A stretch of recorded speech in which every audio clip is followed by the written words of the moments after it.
বন্ধুরা, তোমরা তো বাগবাজার গেলে প্রায় লালুবুলুর দোকানে চর্বির ঘুগনি খেয়েই থাকো, কিন্তু তোমরা কি জানো লালুবুলুর চর্বির ঘুগনির দোকানের পাশেই খুলে গেছে লালুবুলুর নিউ আউটলেট। আর আমি সাজেস্ট করব এখানকার চিকেন র্যাপটা মাস্ট ট্রাই।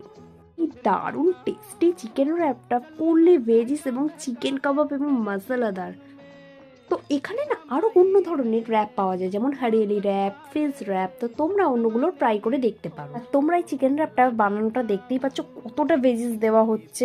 আর সত্যি কথা বলতে শুধু ভেজিস না, চিকেন কাবাবে ভরপুর ছিল। এই একটা চিকেন র্যাপ কিন্তু একজনের জন্য যথেষ্ট। রাতের ডিনার হিসাবে এই একটা চিকেন র্যাপ খাওয়া মানে রাতের ডিনার ডান। পকেটে যদি 100 টাকা থাকে তাহলে বলবো মাস্ট ট্রাই এই বাগবাজারের লালুবুলু নিউ আউটলেট থেকে চিকেন র্যাপ। কলকাতার ভালো ভালো খাবারের দোকানের সন্ধান পেতে হলে আমার চ্যানেলটাকে অবশ্যই সাবস্ক্রাইব করে দিও। আর নিজেদের বন্ধুদের সাথে এই ভিডিওটা অবশ্যই শেয়ার করো। আর হ্যাঁ, ভিডিওটা ভালো লাগলে লাইক দিতে ভুলো না কিন্তু। আমি এখান থেকে যে চিকেন র্যাপটা নিলাম সেটা 120 রুপিস মতো নিয়েছে। আর এছাড়া নিয়েছিলাম 2 প্লেট চিকেন স্টিম মোমো, যেটা এক এক প্লেটের দাম পড়েছিল 75 রুপিস মতো। লালুবুলুর চর্বির ঘুগনি যেমন তোমরা সকাল 7টা থেকে রাত 10টা অবধি পাবে, কিন্তু লালুবুলুর নিউ আউটলেট বিকেল 4টে থেকে ওপেন হয়, রাত 10টা অবধি খোলা থাকে।